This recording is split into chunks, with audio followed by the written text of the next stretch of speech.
Yo, what's up everyone? Welcome back to another video. If you notice, I'm wearing the same sweater as in the last video, repping the Kansas sweater. That's because I'm recording these back to back. So in the last video, if you didn't watch it, we talked about the playoff prediction. We gave our entire bracket, like a March Madness bracket, where we go from the first round all the way to the finals. In this video though, we're talking about the awards for this season.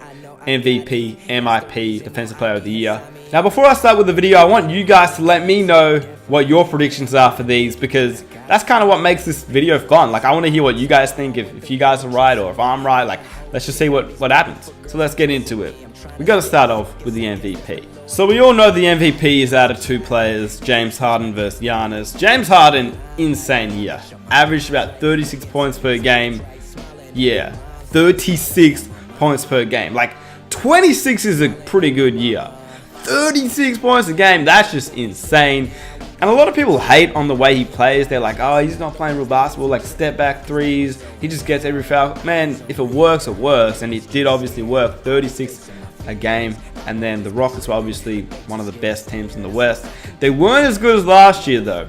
And their kind of shocking start to the year, to me, that makes a huge effect. On personally, like, yeah, he may have had really good stats, but to me, the way that you start the season, it kind of demonstrates how you play for the rest of the season. Like, if you're a team, you want to have a good start to the season, because number one, it's great for your team chemistry. Especially if you're like Brooklyn and you start winning games at the start of the season, as a young team, it kind of lifts you up. For the Rockets, they were the opposite. They were having terrible games, losing. They were one of the bottom teams in the West, and they were just looking bad. And then obviously they had the injuries and whatever, but they came back, and obviously they're one of the better teams in the NBA at this point. But to me, it's Giannis, man. Giannis is the MVP, and here's why. Obviously, yeah, he averaged 27 points per game, and Harden's 36. It's not just that. And yeah, obviously Giannis is going to average more rebounds because he's taller, but it's not really the stats. Giannis was the first seed in the East.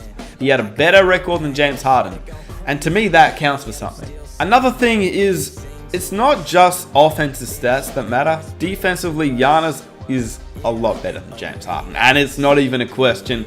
And it's not even based on his length and you know, everything about what his physical attributes are. He just mentally is a better player on the defensive end than James Harden. He tries harder.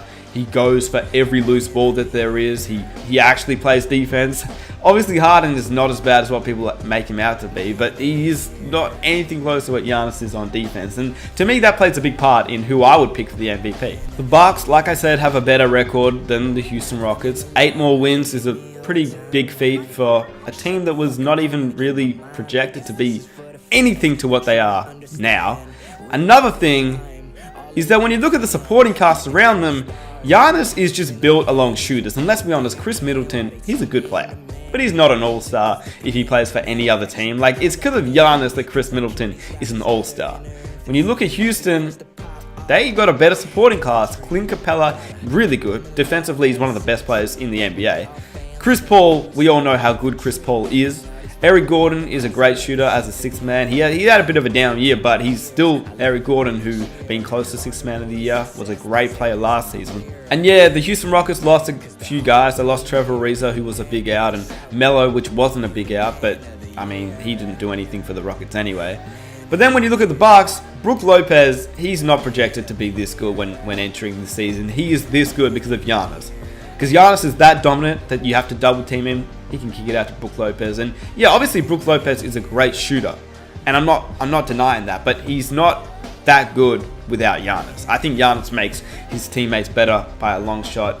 And yeah, his supporting cast is decent, but it's Giannis who makes it decent, in my opinion. I think he's the reason why Eric Bledsoe has had a really good year. Chris Middleton was an all-star. Brook Lopez has transitioned from being a center in the NBA to one of the best three-point centers in the NBA. Like, it's these things that I think Giannis brought to the Bucks, and that's why they finished as the first seed, and he should be the MVP. Not to mention, the NBA obviously loves a great storyline, and Giannis is the great storyline this season. The Harden to win back-to-back, yeah, it's a good storyline, but Giannis to lead a team that wasn't projected to be this good, for him to be this young, making a big impact on the league, for him to show the league that it's not just an American sport and it's international. I think the NBA, in terms of a storyline, I think Giannis has that as well. So yeah, that's my MVP. I tried to expand on that a little bit so you guys actually know why I chose Giannis over Harden, but either way, both players deserve to be MVPs, but that's my prediction.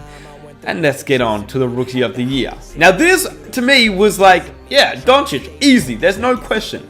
And then we saw Trae Young just heat it up in that second half. It's not going to be like a Donovan Mitchell, Ben Simmons race. I think Doncic has this pretty easily, but Trae Young came in hot, which means look out next year. Trae Young, not just next year, in the future though. Trae Young, he's going to be a good player. He's going to be very good. And then Aiden, big men always take a little bit longer to develop. So watch out for Aiden, Trae Young, and Doncic. The future is right there, but to me, I think Doncic has this pretty easy as well. Alright, Defensive Player of the Year. To me, it's out of two players. The first guy, I wouldn't be surprised if they do select him to win Defensive Player of the Year, and that's Paul George. The Thunder have been arguably one of the better surprises this season, only because, yeah, they were kind of this good last year, but I think Paul George really took it up a level this season. Like, there were times that people were saying he could have been MVP. He didn't produce that throughout the entire year, so he wasn't really an MVP candidate. But what he did in spurts really showed what he could produce, especially when it comes to the playoffs. If he could produce that all through the playoffs, the Thunder are going to be scary. But to me, Paul George defensively had a great season. Obviously, Kawhi's up there, but I just think Paul George, because of the hype and what he was able to do coming back this season, I think he's up there. But to me, Rudy Gobert, once again, Defensive Player of the Year. I think the Utah Jazz, they had a good season, and Donovan Mitchell was up and down, but this guy, Rudy Gobert, was consistent throughout the whole year. Defensively, he was just dominant. So I think Gobert will win it, but I want Paul George to win it, and I think he'll finish second if he doesn't win it. Alright, so Sixth Man of the Year, to me, I think it goes to Lou Williams. I think the Clippers in general have been one of the biggest surprises, obviously, this season. So either Harrell or Lou Williams will get it. I would love if Harrell got it. I love Harrell a lot more than Lou Williams. Harrell's like been one of my favorite players ever since he entered the league. I loved him. Like, when he was in Houston, I was like, why is this guy not getting any minutes? Every time I watched him, he was just dominant. Like, he couldn't be stopped. He was like aggressive, like kind of like a Kenneth Faried, but like, I don't even know, like, he just showed a lot of passion, and when he got traded to the Clippers, that was the best thing that ever happened to him. But so Lou Williams or Harrell will get it. Obviously, Dinwiddie has a very strong chance because the Brooklyn Nets have been really, really good this season, and part of it has been due to him. But because he missed quite a bit of games with injury, it's hard to select him. Sabonis has been good as well, but to me, it's Lou Williams. I think, once again, the storyline's there for Lou Williams. I think that will be 3 Sixth Man of the Year, and he's just made that role his, which is why I think he deserves to win it once again. But yeah, it's going to be one of the Clippers players, I think, in my opinion. And I hope it's Harrell, but I think it will be Lou Williams. Okay, now most improved player. This one is going to be close because there are a lot of candidates for this. There's Siakam, D'Angelo Russell, once again Harrell, Dinwiddie. Like, there are so many guys that could win it this season. I think it's going to be Siakam. I didn't think he was going to be this good. And even after they traded for Gasol and they still got Ibaka, I think he's still playing at a very high level. And he's the reason why the Raptors are really, really good this season. Obviously, DeRozan left and Kawhi replaced him. But not even just that. I think the Raptors are really, really good because of Siakam. And I think he's the reason why they are this good. So I'm saying he's going to win the most improved player. I think he proved to the league why he deserves it. In terms of his stats, he's balling out. He's offensively improved a lot, and defensively he's always been good, but he's even better this season. So to me, he is the most improved player of the league.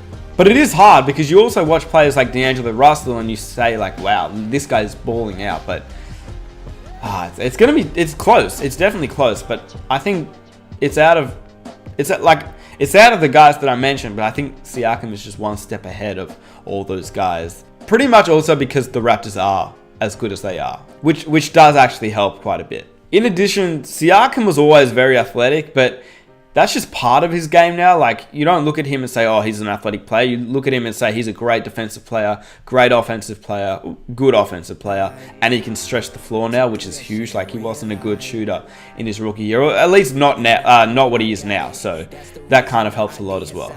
And lastly, we're just going to do the Coach of the Year, and I think to me that's pretty easy. Mike Budenholzer from the Milwaukee Bucks. I think after leaving Atlanta and Obviously, the Atlanta Hawks had a very, very good year when he was coaching them. 4 All-Stars that season. When he had to leave that and he joined the Bucks, he's just a great coach. There's nothing else to say. Under Pop, he would have learned a lot, and he's definitely shown that being the best coach in the NBA. I don't think it's a question at this point. The Bucks have killed many teams this year, and it's not just Giannis, it's part of the coach's job as well. So he wins Coach of the Year. I don't think there's any question about that. So let me know what you guys think down below. If you're new around here, be sure to hit that subscribe button, leave a like if you enjoyed, subscribe, turn on notifications, follow me on Instagram, and I will catch you guys in my next video. I'm out.